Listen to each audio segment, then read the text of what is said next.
that continues to exist. Just as Canada exists and the United States exists, the Hawaiian Kingdom exists with the same rights and responsibilities. He says, as such, the international laws, the Hague and Geneva Conventions require that governance and legal matters within the occupied territory of the Hawaiian Islands must be administered by the applications of the laws of the occupied state, in this case the Hawaiian Kingdom, not the laws of the occupier, the United States. I also showed this, this is from the case repository from the International Permanent Court of Arbitration, where they accepted this case in 2000 called Larson versus Hawaiian Kingdom.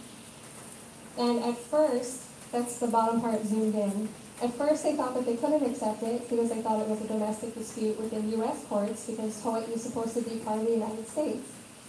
And they wouldn't have jurisdiction over this if it wasn't an international matter having to do with an independent country. After exchanging information with the parties, they accepted the case. As you can see, the Hawaiian Kingdom as a state, which in international terms means country.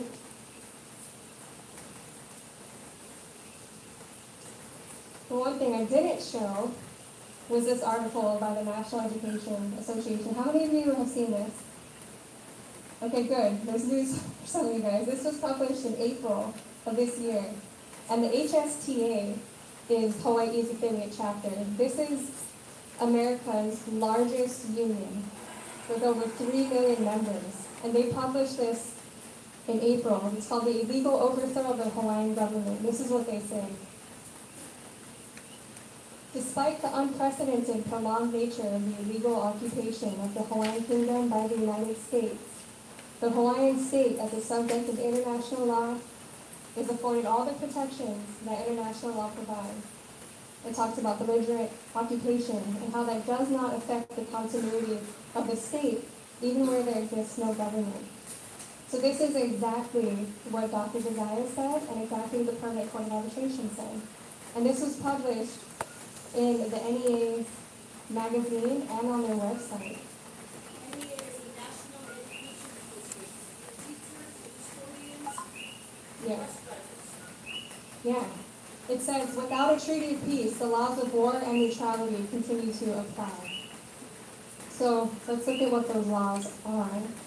And those laws would be the Hague and Geneva Conventions, which are treaties ratified by the United States and actually codified in a federal code. This is Title 18 of the United States Code.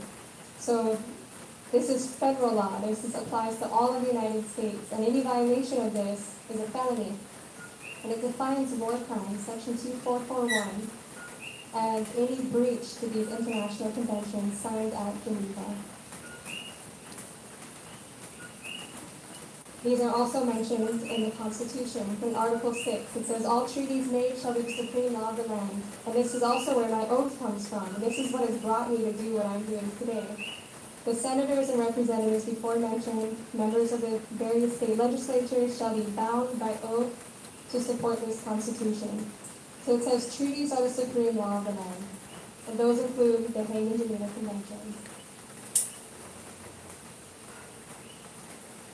So let's see what they say, the Hague and Geneva Conventions.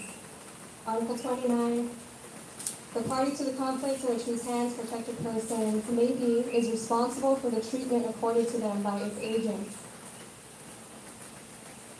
The term agent must be understood as embracing everyone who is in the service of a contracting party. They say contracting party because these are contracts, essentially, they're treaties.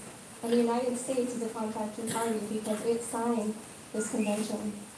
It included civil servants, and that's me. So I am bound by my oath to uphold these treaties. They say that I have to take the greatest pains to ensure that state services in contact with protected persons are in actual fact capable of applying the provisions to the convention. It also says that I must ensure respect for the convention in all circumstances. So this is what I'm doing, and this is what I'm here to explain to you. What I'm doing to ensure respect for the conventions and protect the rights of protected persons. So the last town hall I talked about how I was putting every agent of the United States concerning protected persons on notice. I talked about the letter that I sent to Queens Hospital. And I'm about to explain to you the one that I sent to 32 Hawaii Circuit Court judges. These were sent to all Hawaii Circuit Court judges. But before that, let me show you something. Queens Hospital got back to me. This is what they say. They say, I received your letter today. I forwarded your letter to our staff for review. The issues you are raising are quite complex.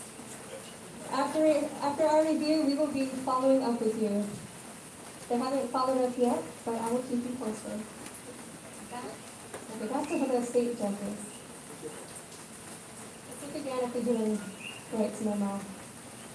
So this was actually sent to the Hawaii state judges from Dr. Alfred Desires himself in February. That's what that date is. And my attorney confirmed that they did receive it.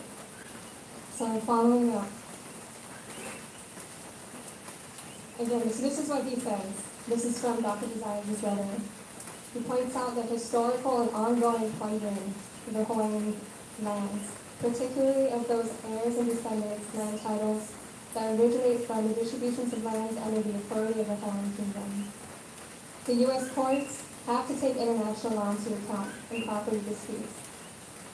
The state of Hawaii courts should not lend themselves to a flagrant violation of the rights of the land of title holders.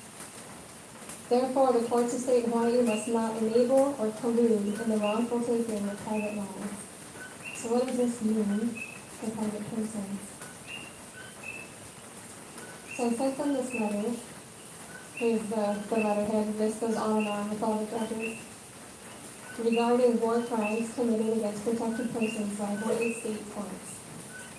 So I explained how protected persons include national. So first I explained how it appears Hawaii is in continual state of war because there is evidence, clear evidence, that the Hawaiian Kingdom continues to exist.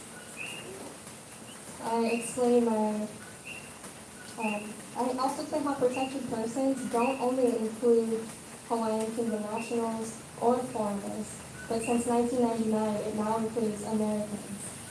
I explained my oath of office and my recent questioning the Corporation Council and how I came out as a whistleblower and how my oath obligates me to put them on notice. And so what this all comes down to is I'm showing them how proceeding with foreclosures in Hawaii violates the rights of protected persons. So how did you do that? I'm about to show you. Okay, so remember what the UN memo said. That the laws of the Hawaiian Kingdom need to be being administered, not the laws of the United States. So this is what the laws of the Hawaiian Kingdom say. To entitle any conveyance or other instrument to be recorded, it shall be acknowledged by the party or parties executing the same before the registrar of conveyances or his agent or some judge of a court of record notary. And that's important, so that's going to come up in a minute. They also say that no certificate of acknowledgement contrary to provisions of this act shall be held valid in any court of this kingdom. I just realized I forgot to explain one thing. So what they mean by conveyance or instrument are real property titles and financial instruments. And those would include promissory notes and loans and the such like that. So what does this mean? It means that since January 17, 1893, since the government was taken over, the execution of deeds and conveyances of real estate and mortgages cannot be considered lawfully executed because the government, because the people that authorized these conveyances were not officials of the Hawaiian Kingdom. Like the Hague Geneva Conventions say, laws must be administered, the Hawaiian Kingdom laws must be administered, not the laws of the United States. So what's happening is the United States is administering their own real estate laws in another country of the Hawaiian Kingdom. Okay, so that's a big one. So what this means for you potentially, is that if you have a mortgage, title insurance should cover it, making the foreclosure unnecessary. So how does this work? So a mortgage is a lien on a property. It's what you sign over as collateral to the bank. So in case you don't pay, the bank gets to keep your property and they make sure that their debt gets paid back.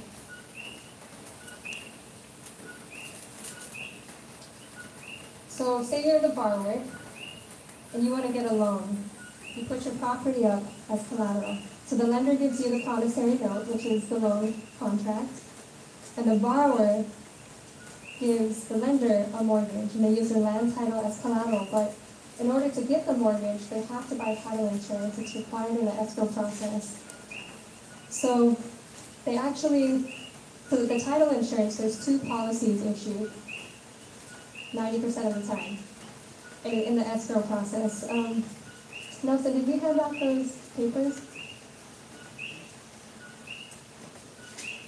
Okay, sorry, we have to put on pause for a second. I want you guys to be able to follow this.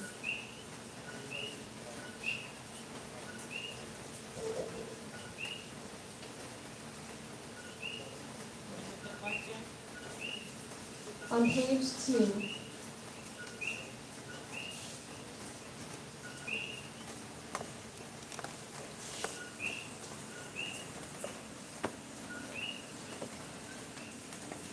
So this is the settlement statement. This is what you get in your closing costs when you get out of escrow. It's from the escrow company.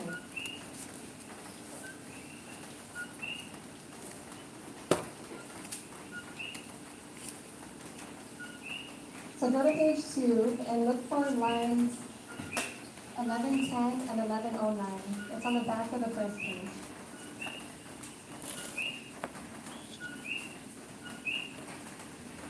1110 and 1109 on the back of the first page. So 1110 has the amount for the owner's coverage. The title insurance, you have to get 2 policies. The owner's policy and the lender's policy. The owner's policy would be your policy. That's the borrower's policy. And it covers the full amount of the loan. It's fixed. So if they ever find something wrong with the title, they're supposed to cover the full cost. And for the lender's policy, you'll see it's a little bit less. That's an 1109. That's because it decreases with the amount of payments that you make and how much you owe the bank. So if you had a $100,000 loan, you paid off $50,000, and then they made a claim for title insurance, it would cover the rest of the $50,000. So that's why it's less on monthly pay. So if you have that, if you have these papers or these issues you at escrow, you can see what type of coverage you have. Does that make sense? So let's bring this back around. How does it relate to foreclosures? Well, there are certain risks covered by title insurance. If it's fraudulent, or if the title of the property was not properly notarized, which is what the Hawaiian Kingdom law said it needed to be, or if there's a defective judicial administrative proceeding. This is from the American Land Title Association, and this is Sandy Beach Title Insurance. So I point this out in the letter. I'm trying to show them that foreclosure is unnecessary. So I say the aforementioned coverages apply to all land titles in Hawaii due to the failure to administer Hawaiian Kingdom law in accordance with the Hawaiian Kingdom Convention. As covered risks, the lenders are protected regarding the debts owed to them, and the borrowers are protected if they purchase a title insurance policy. So again, you can see if you have a title insurance policy. I put this into the letter, what Dr. Desire said about the ongoing closure and having islands, which I have read to you. And I wrap it up and say, as an agent for the United States, I am bound to ensure respect for the convention and all circumstances, and therefore call upon you to cease and desist in the wrongful taking of private lands of protected persons that are under foreclosure, because it's unnecessary.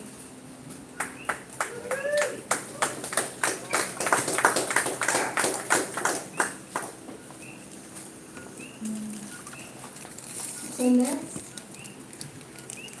okay, how many of you have heard of misprision of a felony? Misprison of a felony. Okay. I lost my last page of the presentation. Okay. The misprison of a felony. Misprison of a felony. Misprison.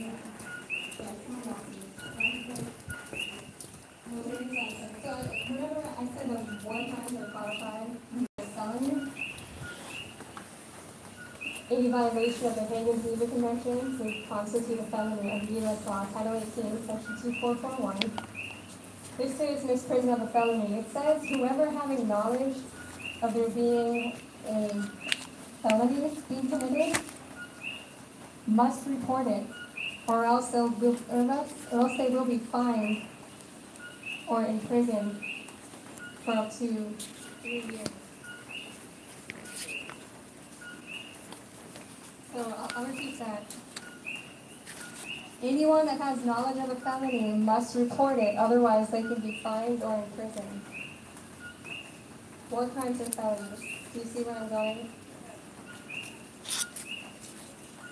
So this was sent today. There's copies in the back that are hot off the press. I sent this to the FBI this morning. It says, and I also CC the International Criminal Court, Amnesty International, the International Committee of the Red Cross, and the Human Rights Watch. I say, as an elected official, I have a special duty and obligation to report crimes, especially severe crimes, such as war crimes. Anti genocide. Therefore, I am reporting the commission of war crimes and the international crime of genocide to the FBI's field office in Hawaii, the island of Oahu, pursuant to Title 18, Section 4, misprision of a felony. So I am obligated to report these crimes. And you did. I did. And you rocked. This morning. And this is just the beginning. There's a lot of war crimes going on, unfortunately. So that's my presentation. And you can stay posted at jenruggles.com related updates. If you guys have any questions about what this means as far as if you have a mortgage or a foreclosure, you can get into that. Maybe we can turn the lights back on if somebody doesn't mind.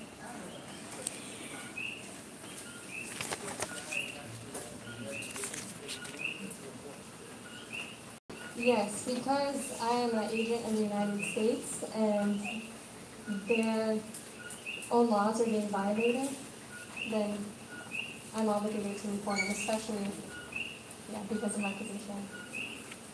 And I took an oath to uphold the U.S. Constitution, and I'm actually an American by parentage.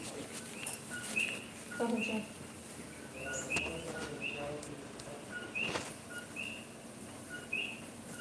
I don't even know where to start with that, honestly.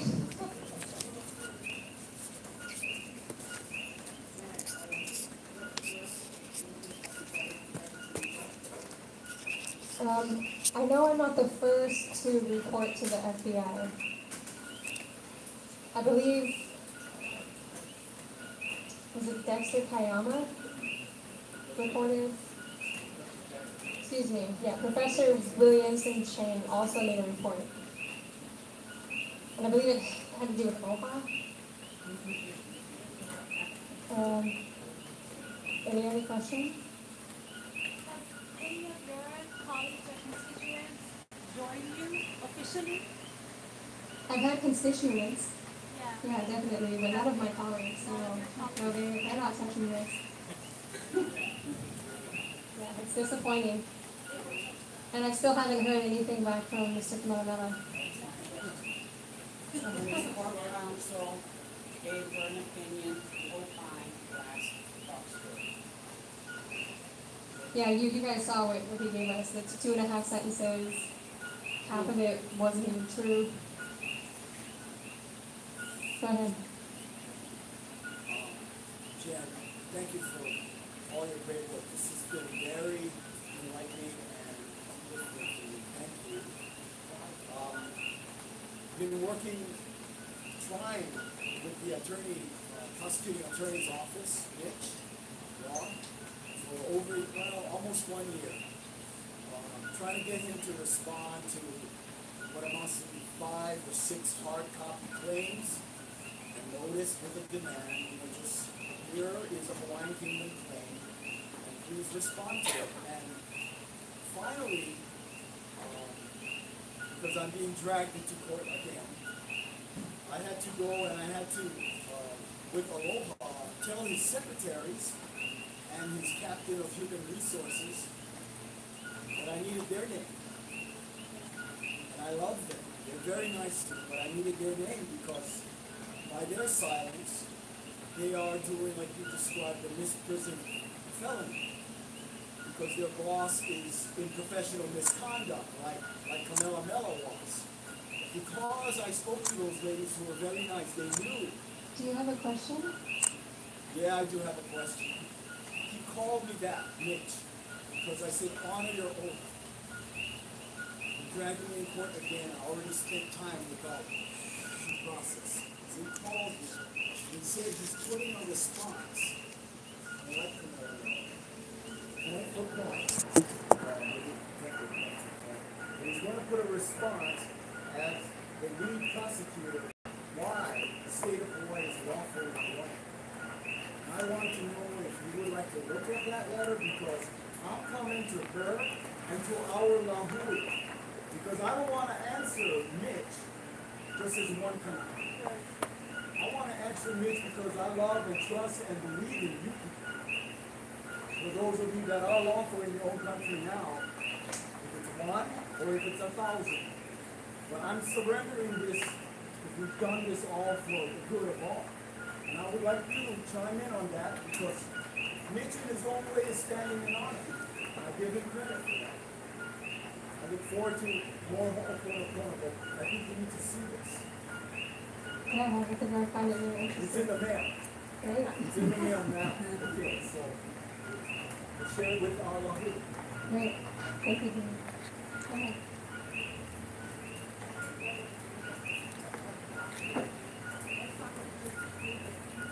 What prompted me to do this was, first off, I had attended this conference that I was invited to. It was called the Ho'i Air.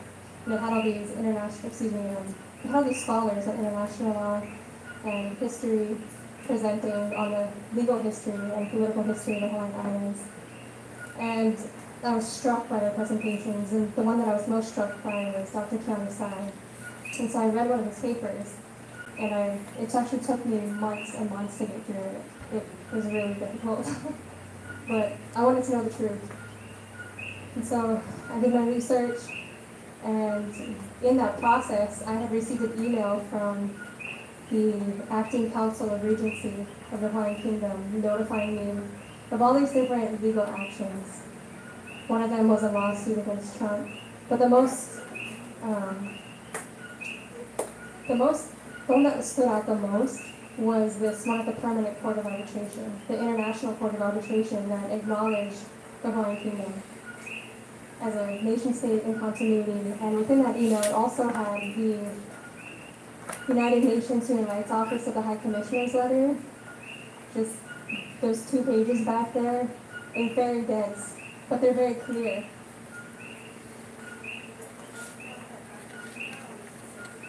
It was sent to everyone. Everyone received this email.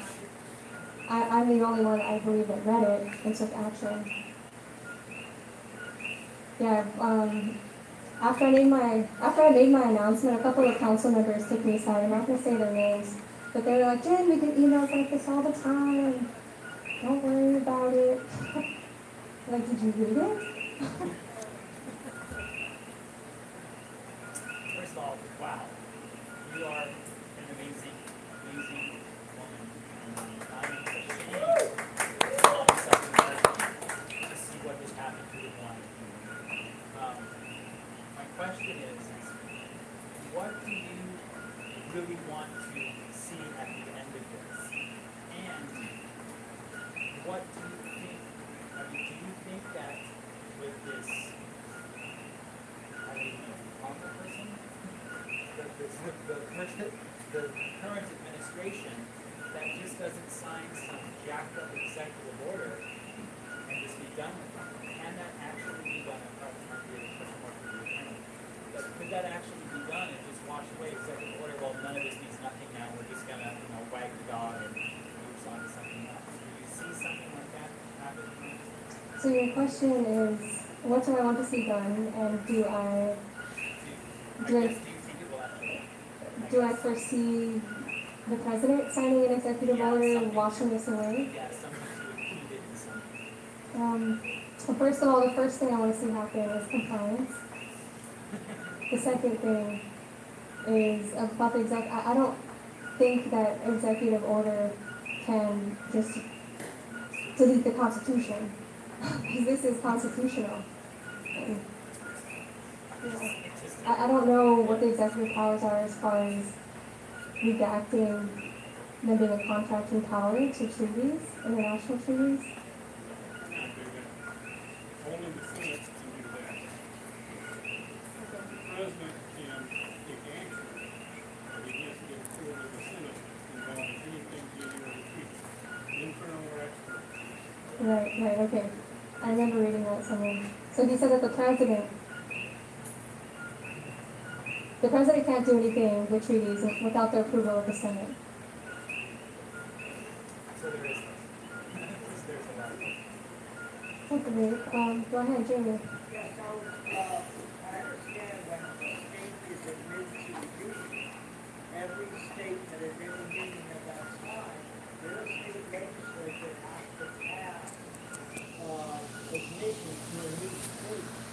And collectively, the states, in this case, 49 before Hawaii, would have to have a certain majority, 2/3, half, whatever the margin is, I can't remember.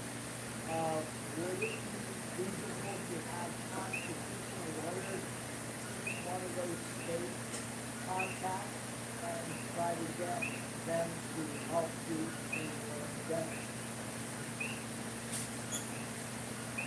Okay, I understood, but would it be feasible to contact the senators of each state and what? Lawyers, constitutional lawyers, to help address each state assembly to say that you were given misinformation and you accepted Hawaii into the union some 100+ years ago, 60+, and this is the actual factual information, and by constitution and international law, that now we're addressing each state assembly and a grassroots for than the federal government. Okay, so I think your question is, would it be possible for attorneys from each state to go to each senator and educate them on the law? I don't see why not. I have property in Black Sand subdivision. I bought the title insurance, Jen. I paid the title insurance. I'm on Kingdom ground. They got paid. Who owns the land?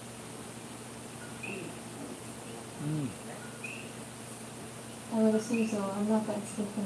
She's asking if the property that she bought. Well, I guess that the answer to your question would be we have to look at when the last registration was with the Office of the Good of the Shore from the Hawaiian Kingdom.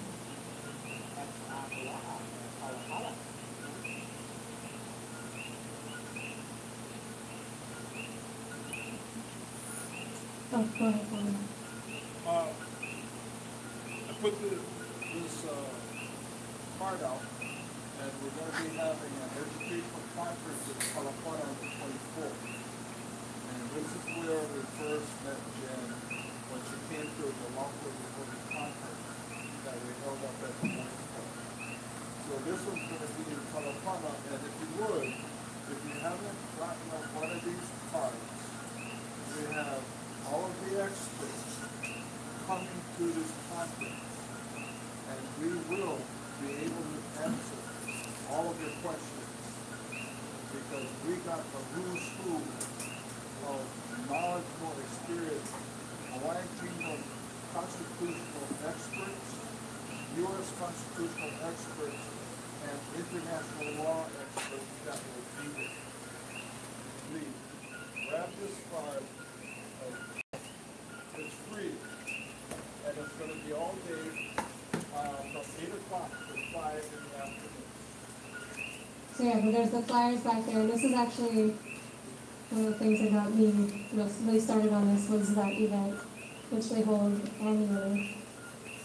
And yeah, they're gonna have scholars from all over the islands. These are the people that know this issue the best. So that's the best place to get your questions answered. But of course, you're welcome to keep asking. Jen, I wrote a few things that I wanted addressed because I am still learning this history. So with that being said, with this conference coming up, can you maybe just pass this to the experts that may want to address these at that conference? I would love to be there and get some answers to that.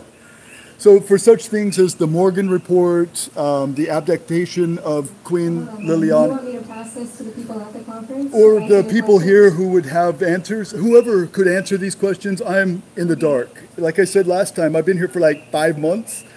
I don't know a lot about it, but I'm getting conflicts of history, and it's such a hazy history, you know, with a lot of missing information. For me, I'm still in the haze. I would like to get this cleared up.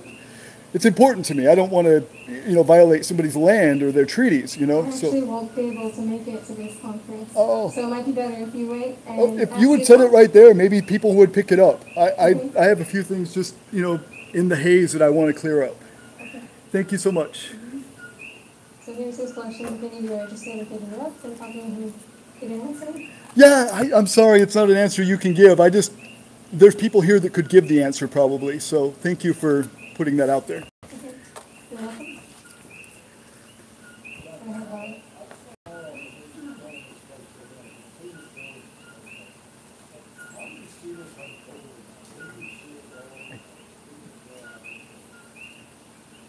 have You asked me where I see this going.